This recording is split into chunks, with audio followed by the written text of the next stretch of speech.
United Cajun Navy is on the ground in Alaska.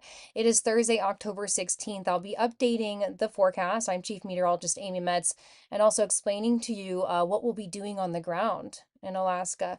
Brian Trasher, our VP, has been working with the local emergency managers, making sure that we're coordinating with the right people in order to bring supplies, medical supplies, things to stay warm, and our incident commander, Josh Gill, somebody who helped write the legislation in Louisiana that makes it such that when evacuations are mandatory, pets are also going with people. In this case, right now in Alaska, people were forced to evacuate and leave their pets behind.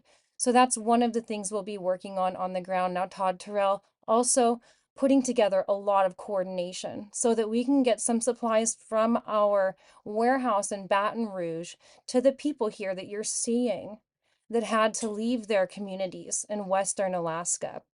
Now, this is all due to a lot of typhoon activity. Same kind of thing as hurricanes. These are just named different for this part of the world.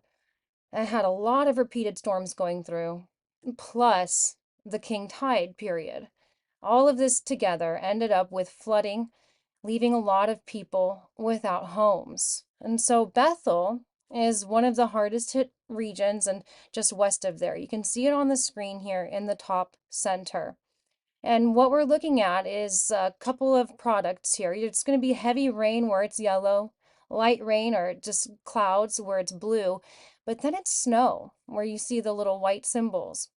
And so as we go into the next couple of weeks, unfortunately, things will continue to get colder and colder, kind of reminiscent of what happened with Helene. That was, again, another remnant low running into a different low pressure. So that can cause winds to go extremely fast. They were about 100 miles gusting at the max as things passed western Alaska, which you're seeing here again with some more storm activity coming in. So along the Bering Strait, they didn't see quite as much trouble as what happened here just west of Bethel. And at the moment, those shelters are reaching their capacity. And so that's one more area where we're going to step in and see how we can help get people somewhere safe, somewhere warm over the next couple of weeks. And by tomorrow, myself and other team members will also be joining our United Cajun Navy team members on the ground in Alaska. But it's as we go into next week, another storm that is currently by Japan, another typhoon, is going to leave some remnants, another spin up here, more low pressure, strong winds, and excess rain. So while people are trying to recover, clean up, and move pets around, we are going to need to be very cognizant of those wind speeds, some of the waves. But then it's late next week where the weather takes a turn into the 20s. We're seeing Bethel there now in the 20s as we go into next week. And then if you look further to the west, that's a low pressure that is likely to be forming further up in the latitudes, more north, which in those cases has a higher tendency to bring in blizzard-like conditions rather than that warm tropical moisture. So we don't need the extra rain from the tropics right now, but this snow isn't going to help either. So knowing that there's snow forecast around 32 degrees can bring in added dangers as far as ice, freezing rain. So these are the kind of hazards that we will have to be dancing around as emergency managers, local officials, United Cajun Navy members, veterinarians that are working also to help try and get these animals back with their family members. We're all going to have to really tiptoe around this weather. So I'm really hoping we can get a lot coordinated in the next couple of days before these blizzard-like conditions end up in that same area.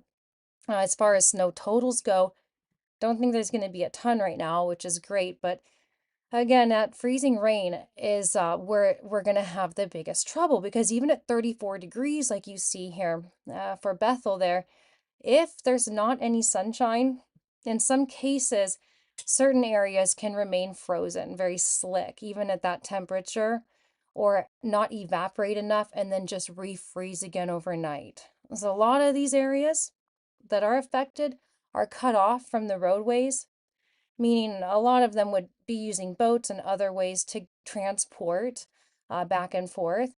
But still, anywhere that does have the roads, and then trying to deal with carrying things in that kind of weather is not going to make it easy. So please keep your thoughts and prayers with them. And if you'd like to donate, join in any efforts, or learn more, just continue to follow us on social media. You can also go to unitedcajunnavy.org and download Cajun Navy weather app for more information. But I'll let this play out to the end here, where you can see now those more so blizzard-like conditions being more likely near the end of the month in Alaska.